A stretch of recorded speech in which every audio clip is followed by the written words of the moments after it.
Swayam Prabha. Digital India. Educated India.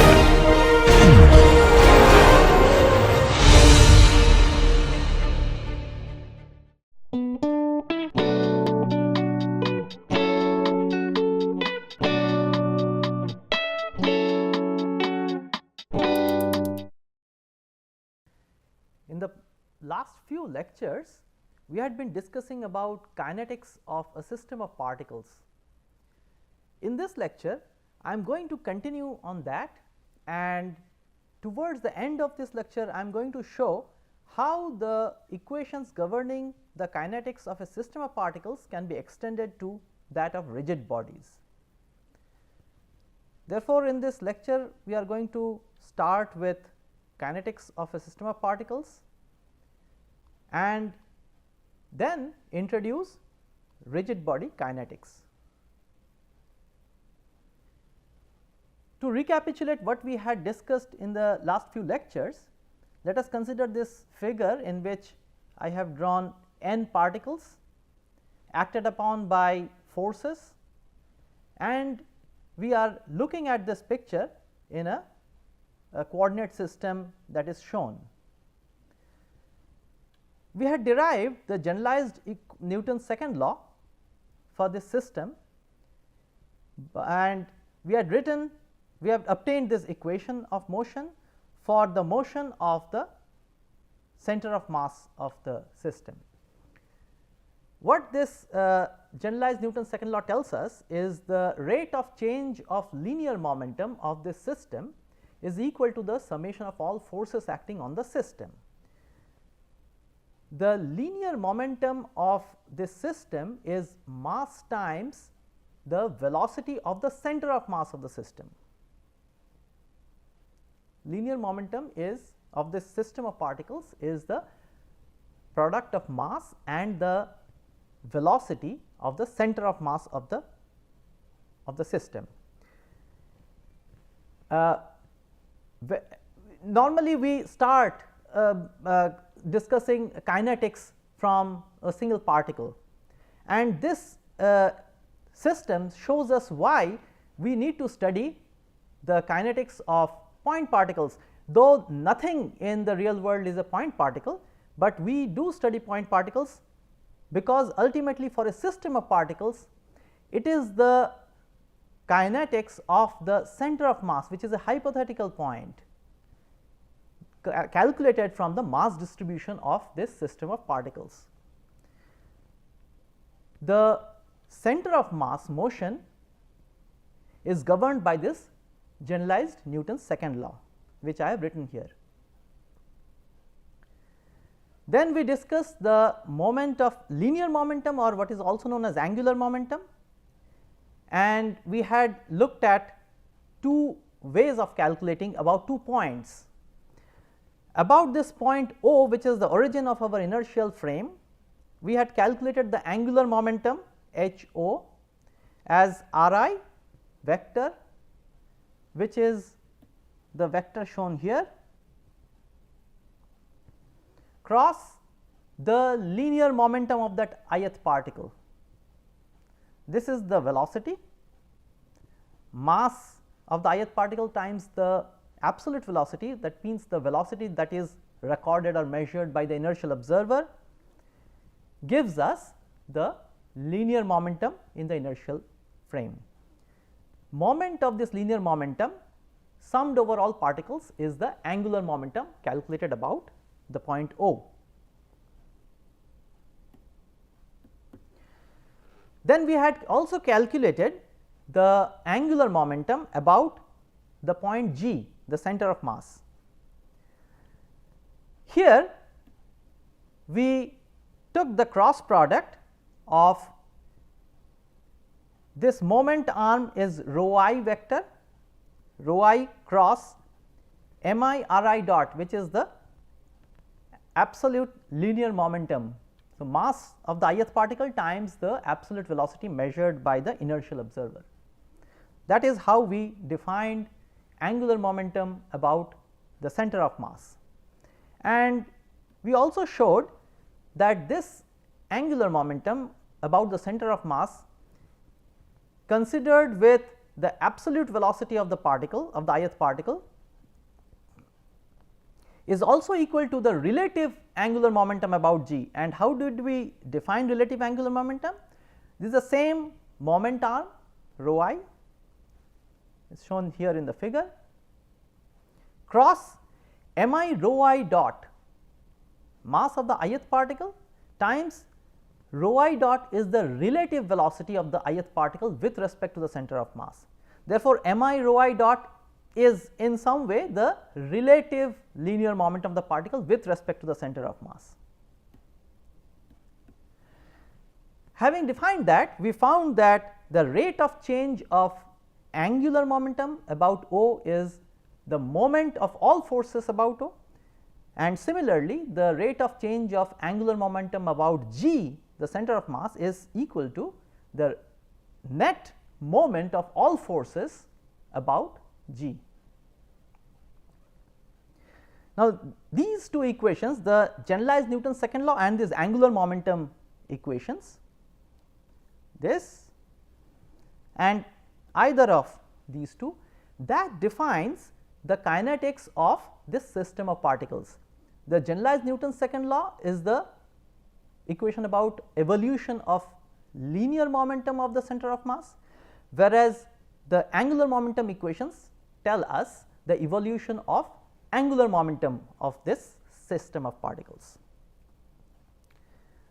The linear momentum equation, which is the generalized Newton's second law, tells us something about how this set is moving in terms of the motion of the center of mass, how that is evolving. Whereas the angular momentum equations, they tell us in some way how the orientation of this system is changing, though orientation for a system of particles is ill defined in some sense, but as we move on we will show that for a rigid body this gives us a very concrete way of knowing the orientation of the body. Therefore, these two equations, they govern the kinetics of a system of particles as we have discussed. Now, we are going to move and calculate this angular momentum about an arbitrary point. Here in the figure I have shown this arbitrary point as P, which might have motion, which has velocity, acceleration, arbitrary acceleration, and I also find out the equivalent force system at G. F is the net force acting at the center of mass,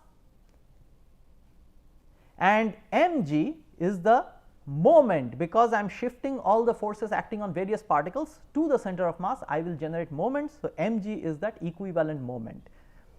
Therefore, this F and mg represent equivalent force system for the force distribution that was initially acting on these various particles. Let us calculate the angular momentum about this point P, arbitrary point that I have indicated. How do we calculate angular momentum about P? We take the moment arm for the ith particle, which is this vector from P to the ith particle. This is the ith particle. From P to the ith particle is rho I prime, cross, this is the absolute linear momentum of the ith particle, which means mass of the ith particle times the absolute velocity, or the velocity measured by the inertial observer.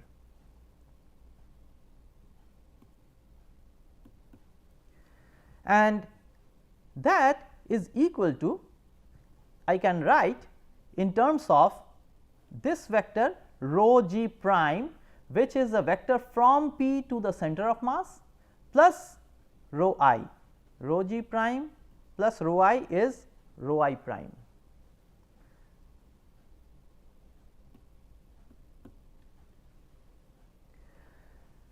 Now, I open up this bracket, I simplify, I distribute this cross product over addition. This summation, when I consider this first term rho g prime cross, I will get the first term as rho g prime vector cross summation of m I r I dot, and summation of m I r I dot, as you know from the definition of center of mass, is nothing but total mass times velocity of the center of mass, and that is how I get the first term. When I write the second term, I make another replacement, rho I dot I write as velocity of the center of mass plus the relative velocity about the center of mass, and that is how I get the second term.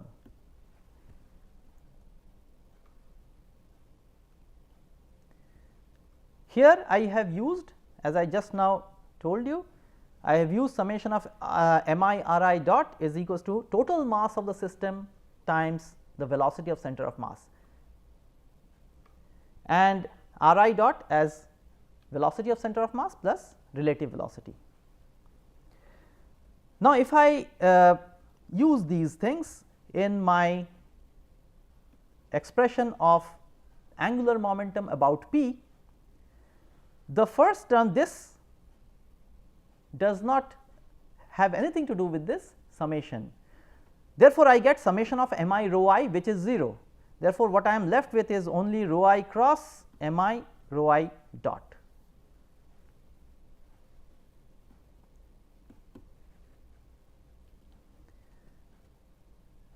And therefore, I can write the angular momentum about p, about an arbitrary point p, as rho g prime, which is the moment arm from p to g cross linear momentum of the whole system with the whole mass concentrated at g. So, capital G vector is the linear momentum of the center of mass, considering that the whole mass is concentrated. It is a point, as if it is a point particle with the whole mass of the system concentrated at the center of mass. Plus this we have seen, this is Hg or even Hg rel, the relative angular momentum about the center of mass. Now, this expression of angular momentum about p is not very easily related to the moment about p, just as in the previous situations for a fixed point or the center of mass. We had this relation that angular momentum, rate of change of angular momentum about a fixed point is moment of all forces about that fixed point, or the rate of change of angular momentum about the center of mass is equal to the moment of all forces about the center of mass. Such a simple expression does not follow from here, but we can do one thing. We can relate that net moment because of all these forces acting about p. Net moment about p is nothing but this moment arm cross F, this F is the net force at g, plus net moment about g. Therefore, this equivalent force system, this is what I am using, I am shifting this to p. Therefore, this m p is nothing but the net moment acting about p, but this is not very conveniently expressed in terms of rate of change of the angular momentum about p. Okay. Now, this net force, I can use the Newton's extended Newton's second law, or what we have derived for a system of particles, is equal to the net mass times acceleration of the center of mass. That is what I have written F as, and the moment about the center of mass is equal to the rate of change of angular momentum about the center of mass. But this expression of moment about p is not very conveniently related to the rate of change of angular momentum about p.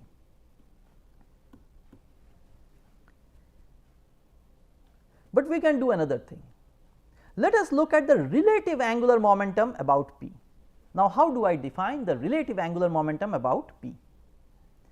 I consider the moment arm for the ith particle, which is the vector from P to the ith particle, cross m I rho I prime dot. This is nothing but the relative velocity of the ith particle with respect to the velocity of P. This is the relative velocity, rho I prime dot is the relative velocity of the ith particle with respect to P. Let us see where this leads us to. Here is the definition of the relative velocity. It is the absolute velocity of the ith particle minus velocity of P. R P dot is the velocity of P as measured by an inertial observer.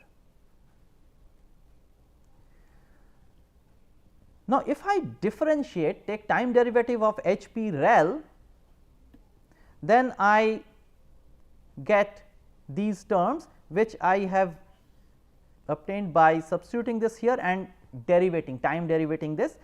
Here of course, this term was also supposed to be derivated, but what we obtain if I derivate the first term h p rel dot, the first term when I differentiate rho I prime dot cross m I rho I prime dot and this term. Now, this is 0 definitely, because it is rho I prime dot cross rho I prime dot. The cross product of two identical vectors is 0. Therefore, the only term that remains is this one. This is what remains. Now, I make this step which I will explain. The first term rho I cross m I r I double dot. Recall that we had written this m I r I double dot is equal to F I from the Newton's second law for the ith particle, the net force acting on the ith particle plus summation over j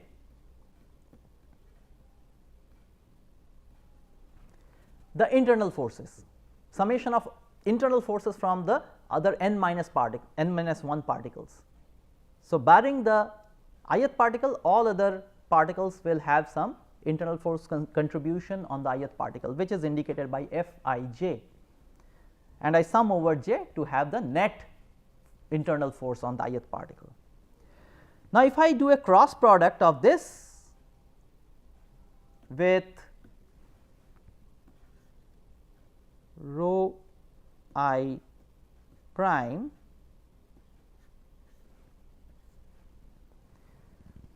then the first term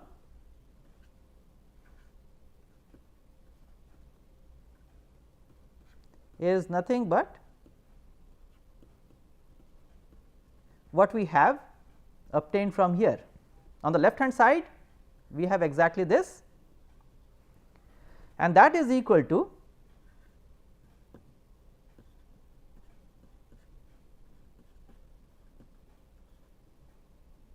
rho I prime cross F I plus rho I prime cross summation over j of F I j. Now, I sum this over all I particles.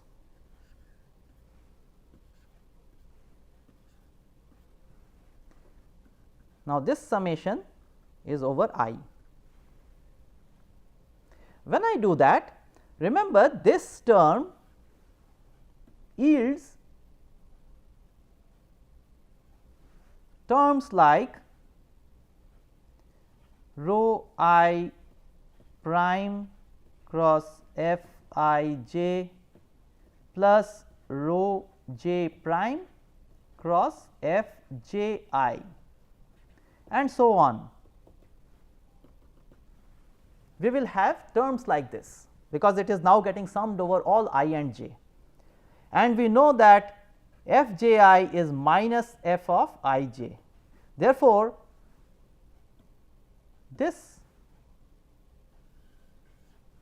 term will simplify to rho I prime minus rho j prime cross f I j. Now, rho I prime minus rho j prime is nothing but the vector from the jth particle to the ith particle. Rho I prime minus rho j prime is nothing but a vector from the jth particle to the ith particle. F I j is the force vector again from the jth particle acting on the ith particle. Therefore, both are in the same direction, both are in identical direction, and cross product therefore is 0. This cross product therefore vanishes.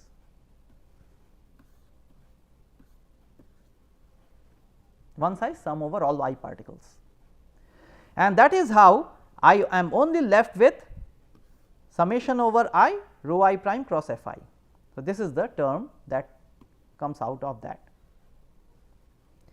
The second term is rho I prime cross m I r p double dot.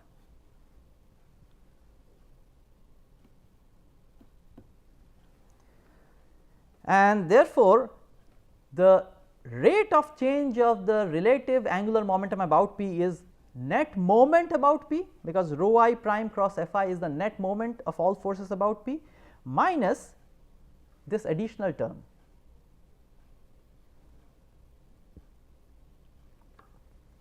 I take that additional term to the left hand side and write in this form: the rate of change of the relative angular momentum about p of the system plus rho g prime cross m r p double dot. Now, this r p double dot is nothing but the acceleration of the point p, is the acceleration of point p. Remember, p is an arbitrary point having arbitrary velocity and acceleration, and that must be equal to the net moment of all forces about p. I have removed the intervening steps and I have written the final result here. Let us now look at some special situations. What if I fix this point p? What if I fix this point p? In other words, p is a point fixed in the inertial space. Then you will find r p double dot is 0, acceleration of p will go to 0. Under this situation, this goes to 0 because it is fixed in inertial space. Therefore, this term goes to 0. I am left with this kind of an equation I have shown here. The rate of change of angular momentum about O, in this case I have fixed p, but this I derived for the fixed point O. This equation is very similar. So, it will be rate of change of angular momentum about p is equal to net moment about p, which is same as this equation. Therefore, this equation that we had derived earlier for the rate of change of angular momentum about O, a fixed point in inertial space, follows from our angular momentum equation about relative angular momentum equation about p. Therefore, this relative angular momentum about p, this equation is little more general. If I look at another situation where p is nothing but the center of mass, because p is an arbitrary point, I can take the center of mass as that point. If p is equal to g, in that case again you will notice that this vector rho g prime, that goes to 0, and therefore, we have equation something like this: the rate of change of angular momentum about g is the net moment about g, which follows again from this general equation. Therefore, our relative angular momentum equation about this arbitrary point is a more general angular momentum equation, from which at least these two definitely follow. Let us now look at under what conditions, because this equation is quite simple. The rate of change of angular momentum about some point is equal to moment about that point. This is the simplest form of angular momentum equation that you can have, and this is analogous to the extended Newton's second law or the generalized Newton's second law, which is rate of change of linear momentum is equal to force. This kind of is analogous in structure. Therefore, we would like to know under what conditions we will get from our relative angular momentum relation, how we can get this simplified equation for angular momentum.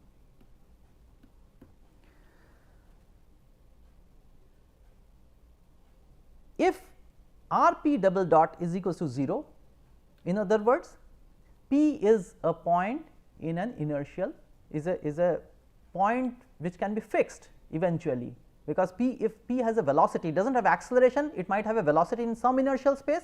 I can do a Galilean transformation and move to a frame in which P is stationary. Therefore, if P is stationary in an inertial frame, then we have this simplified equation which I have written here. Hp rel dot is equals to the net moment about P for this system of particles. Next situation, when rho g prime is 0, which means P is same as the center of mass, and that is case 2 I have shown. Then also we are reduced to Hp rel dot is equals to net moment about P.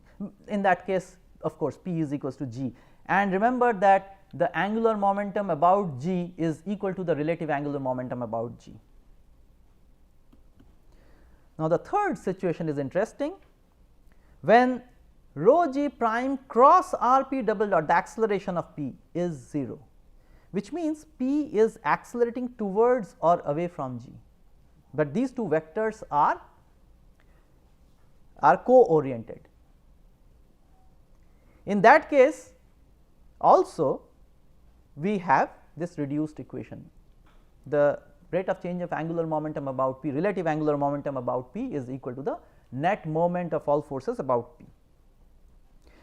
This situation arises, for example, when a disk rolls on the ground, rolls without slipping, then the point of the disk which is in contact with the ground contact point of the disk, remember, accelerates towards the center of the disk. This we had discussed in kinematics. And if the center of mass of the disk is at the geometric center of the disk, in that case this situation is satisfied, and we have this reduced angular momentum equation about that contact point.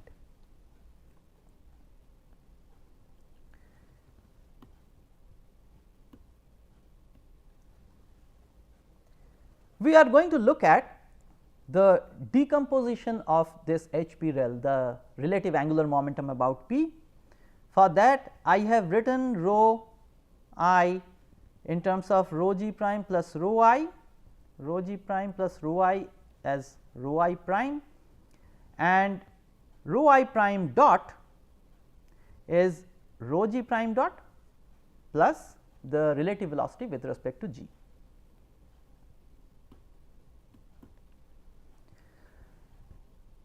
The first term that comes out by simplifying, rho g prime cross mi rho g prime dot, I have written here, and this follows from this term cross mi times rho I dot. Here, of course, in simplifying I have used once again these relations, these identities, and therefore I am led to these two terms only. These two terms survive. The first term is the angular momentum of the whole system.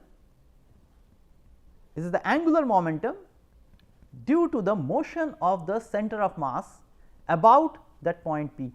You see, this moment arm is this vector, rho g prime, and m rho g prime dot is nothing but the relative velocity of g with respect to p. Therefore, this term represents the relative angular momentum of the whole system of particles with the mass concentrated at the center of mass and that part of the angular momentum. The second term is nothing but the angular momentum due to relative motion about the center of mass, and this is same as hg rel. Okay. Therefore, we have these finally these as our governing equations for kinetics of a system of particles, most general set of equations, where the linear momentum is defined like this: the total mass of the system concentrated at the center of mass times the velocity of the center of mass. So, this is something like an hypothetical point particle with the whole mass of the system concentrated at the center of mass, and the angular momentum, relative angular momentum equation about p, where we have defined h p rel about this h p rel in terms of these this decomposition. Now, if p is a fixed point, we get back from this set, we get back our familiar equation, angular momentum equation, which is h naught dot is net moment of all forces about O. If p is same as g, then we get the familiar angular momentum equation h g dot is m g, and if p accelerates towards or away from g, then we again get back a familiar form of angular momentum equation. H p rel dot is net moment about p, where the definitions of h p rel is shown here. If none of these simplifications are applicable to our system, this or this, if none of these are applicable, then we have to work with this set of equations. That completely defines our kinetics of a system of particles. Now, let us go back to the equation of motion that we had derived about g. Now, for a system of particles, we had this definition of g. We summed over the linear momenta of individual particles over all particles to find out the net linear momentum of the system, which is same as the total mass times the velocity of center of mass. When we go to rigid bodies, this summation which we have been discussing till now just gets converted to an integral. As we move to a rigid body is a collection of many particles or many small elements. We consider that this summation then can be reduced to this integral over this very small mass measure dm. Our final result remains the same, it is the total mass times the velocity of center of mass. Angular momentum about g, which was defined, this is relative angular momentum and same as the angular momentum about g as we have discussed, again gets converted to an integral rho cross rho vector dot dm. So, the measure of this integration is the small mass element. And for rigid bodies, it is very important. For rigid bodies, we have been discussing this in many of the past lectures, that rho dot, this rho vector dot is nothing but omega cross rho, where now I can define omega for a rigid body.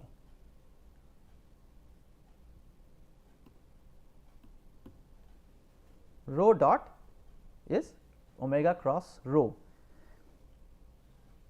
Now, if you use this vector algebra identity,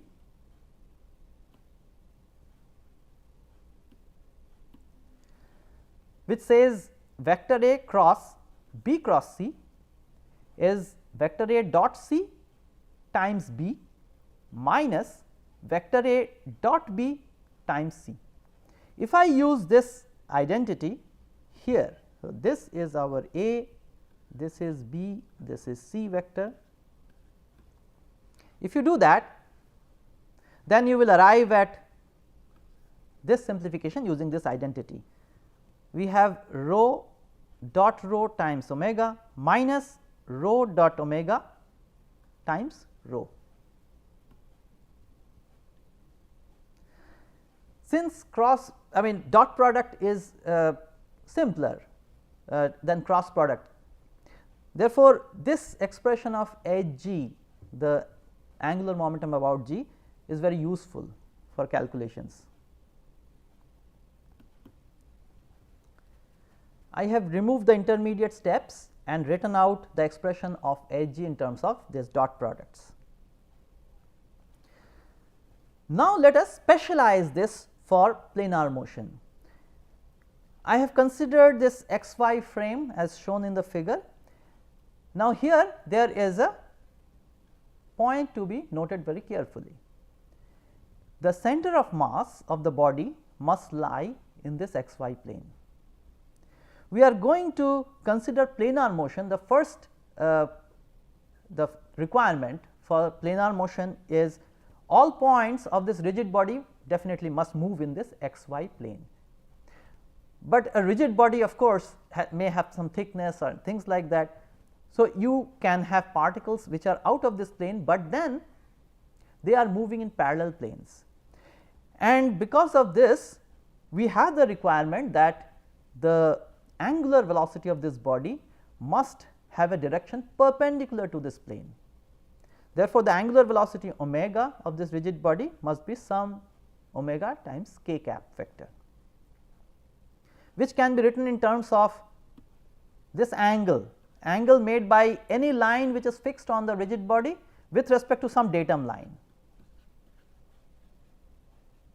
This is some datum line, and we can measure this angle between the datum line and the line which is fixed to the rigid body and define that as the angle or orientation of the rigid body in case of planar motion.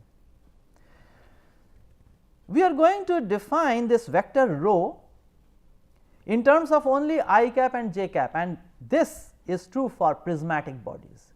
We are going to look at this simplification first, because if the bodies are not prismatic, in case of general bodies, having planar motion and specializing the angular momentum equation to planar motion is not possible. This is what we are going to look at in a future lecture.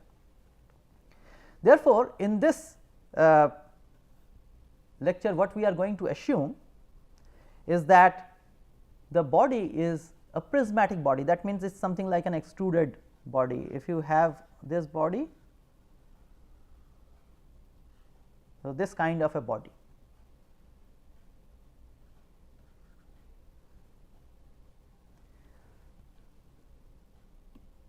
In this case, you can write Hg vector, you can derive this, just substitute this expression of rho and omega in here, and you will find that this dot product goes to 0, because this is k and here we do not have k. Therefore, this term goes to 0 in this particular simplifying step. We are only left with this term, which is rho x square plus rho y square times dm into theta dot k cap.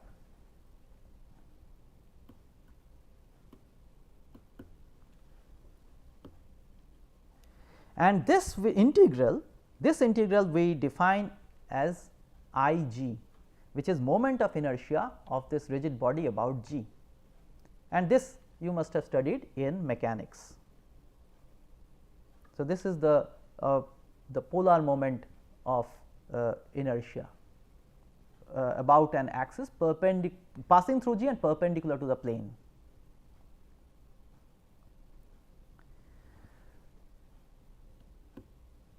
But remember, this simplification was possible only for prismatic bodies. Here I have collected all these relations. Note that in our equation of motion using the center of mass, we have these two simplified equations. The rate of change of linear momentum of center of mass is net force on the rigid body, and rate of change of angular momentum about g is equal to the net moment of all forces about g. Linear momentum is defined like this, where velocity of the center of mass is defined like this. Also remember that the location of the center of mass, which is the vector r g, is r g x I cap plus r g y j cap, and from there we have obtained this. Therefore, this requirement that g moves in this x y plane, g is moving in this plane that we are considering, x y plane, and in that case, in case of prismatic bodies, we are discussing prismatic bodies. In prismatic bodies, this mass element can be a prismatic mass element. Therefore, if you take a small mass element, it is going to be a prismatic mass element.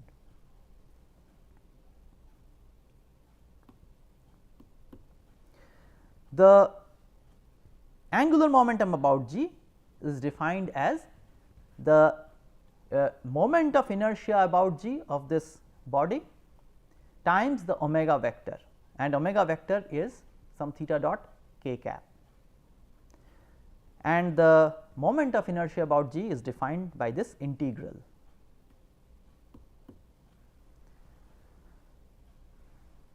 For the Cartesian coordinate system that I have shown, we have these three scalar equations. From the vector equations, we have these three scalar equations.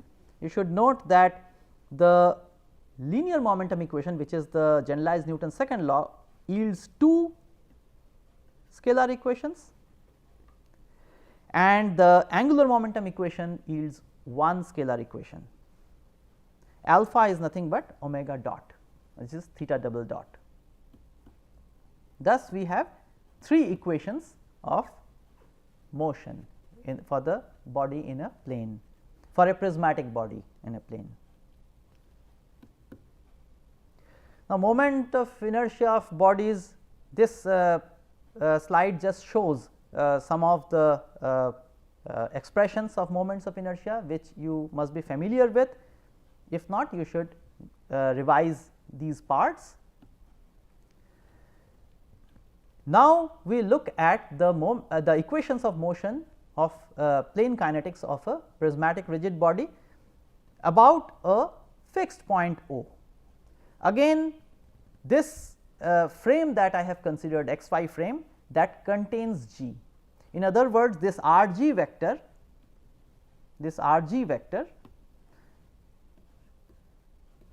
can be represented as r g x I cap plus r g y j cap.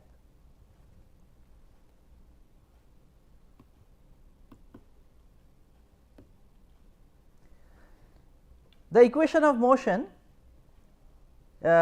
in this case is in this form. We, as you note, that we have already derived this, that this term I g omega dot, this equation we derived in the previous case, and because that happens to be the derivative of this term, and the time derivative of this term, because this left hand side is nothing but h o dot, this is nothing but h o dot. Therefore, I have I g omega dot, and the time derivative of this gives me two terms, r g dot cross g plus r g cross g dot. Now, r g dot and g is nothing but mass times velocity of g. Now, this is also velocity of g, therefore, this is 0. I am left with only this term, and that must be equal to the net moment of all forces about O. And if you do this simplification, if you write down the scalar components, component wise if you write down, you will get these 3 equations. This term comes out of this cross product. Therefore, these 3 scalar equations give us the equations of motion for the planar motion of this prismatic rigid body. Now, we consider a general point P. Now, there can be 2 possible choices of P. The point P can be a point on the rigid body which is not G, or it will be a point which is on the rigid body or its extension which is fixed. For example, here I have shown in the figure, this point P is fixed, but this is a point which belongs to the rigid body. There can be examples where P can be fixed, but need not belong to the rigid body, but to an extension of that rigid body. We have these 2 cases, that means point P which is a point on the rigid body, not the center of mass, and a point P which belongs to the body or its extension, but which is fixed. In the first case, when it is not fixed, the point on the rigid body and it is not fixed, in that case we have these 2 as our equations of motion, and the definitions of G and H P rel we have defined before.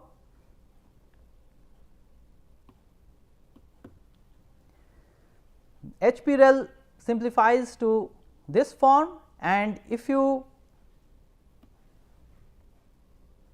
write down this expression, then if you use these expressions and write down this cross product in detail, you will get these terms, and from here you will get I g times omega. And if you look closely, this term is nothing but something like m times distance square, magnitude of this rho g square. This is magnitude of rho g prime square.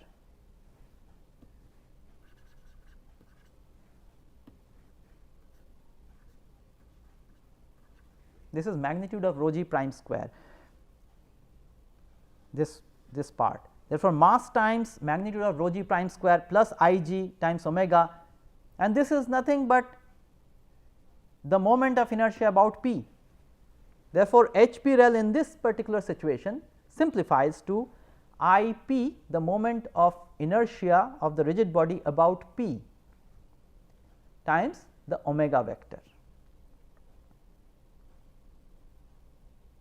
Now, when I have removed those derivation steps and I have written these equations finally in a simplified form, this is what it comes to. When I consider P as a point on the rigid body, H P rel becomes I P times omega, the moment of inertia of the rigid body about P times omega.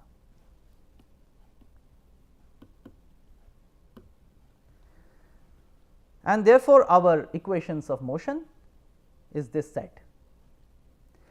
If P is a fixed point on the rigid is a point which is fixed in the inertial space, then we must be careful in drawing the free body diagram of the body, because in the free body diagram we have the force at the hinge at this fixed point that I have shown, and the generalized Newton's second law, the right hand side must include these forces. This is not to be missed.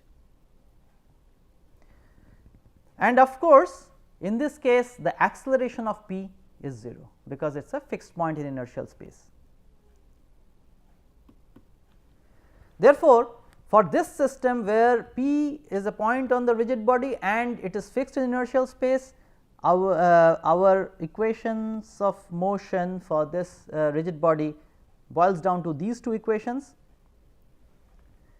H P rel in this case is I p times omega dot, and that must be equal to the net moment of all forces, and rate of change of linear momentum of center of mass is equals to the net force. That net force must include the reaction force at the hinge. Now, we summarize what we have discussed. We started with the kinetics of a system of particles, and we looked at three special points: a point fixed in inertial space for the angular momentum equation, the center of mass, and a general point P. We wrote down the angular momentum equation for these 3 points, and we found out under what conditions we get a simplified equation of motion for the angular momentum. We then extended our formulation to the kinetics of rigid bodies, and we discussed various cases of these equations about a point fixed in inertial space, about the center of mass, and an arbitrary point which might be moving a point which belongs to the rigid body, or which might be a fixed point. The point belongs to the rigid body and it is fixed in inertial space. So, with that I will conclude this lecture.